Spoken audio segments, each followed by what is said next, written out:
Hi friends, இன்றைக்கி நம்ம சூப்பரான மீன் ஃப்ரை எப்படி செய்யலான்னு பார்க்கலாம் வாங்க. குழம்பு மிளகாய் தூள் வந்து 3 ஸ்பூன் போட்டுக்கலாம்.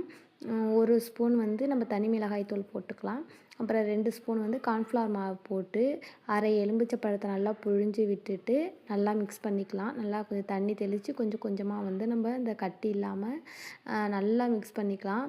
தேவையான அளவுக்கு வந்து நம்ம உப்பு போட்டுக்கலாம். அதுக்கடுத்து உங்களுக்கு பார்த்துங்க, உங்களுக்கு தேவைக்கேற்ப வந்து உப்பு போட்டுட்டு நல்லா நம்ம மிக்ஸ் பண்ணி வச்சுட்டு, நம்ம வாஷ் பண்ணி வச்சுருக்கோம் பார்த்தீங்களா மீன், அதை வந்து அதில் போட்டு ஒரு மீனாக வந்து அந்த மசாலா கூட வந்து நல்லா ஆட் பண்ணிவிட்டு நம்ம ஒவ்வொரு மீனாக வந்து தனித்தனியாக எடுத்து வச்சுக்கலாம்.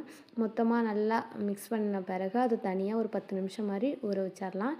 அதுக்கடுத்து ஒரு தோசைக்கல் எடுத்துக்கிட்டு ஒரு தேவையான அளவுக்கு எண்ணெய் ஊற்றிட்டு பெருஞ்சீரகம் கொஞ்சமாக அதில் போட்டுட்டு நம்ம வந்து ஊற வச்சுருக்கோம் பார்த்திங்களா மீனையும் வந்து ஒன்று ஒன்றா போட்டுட்டு நம்ம வந்து வேக வச்சுக்கலாம். வெந்த பிறகு நல்லா பிரட்டி வச்சு இப்போ ரச சாதம், சாம்பார் சாதம் அந்த மாதிரி ஒரு சாதத்துக்கு வந்து மீன் ஃப்ரை வச்சு சாப்பிட்டா உண்மையிலே சூப்பராக இருக்கும். நாங்கள் வந்து ரசம் வச்சுருந்தோம்.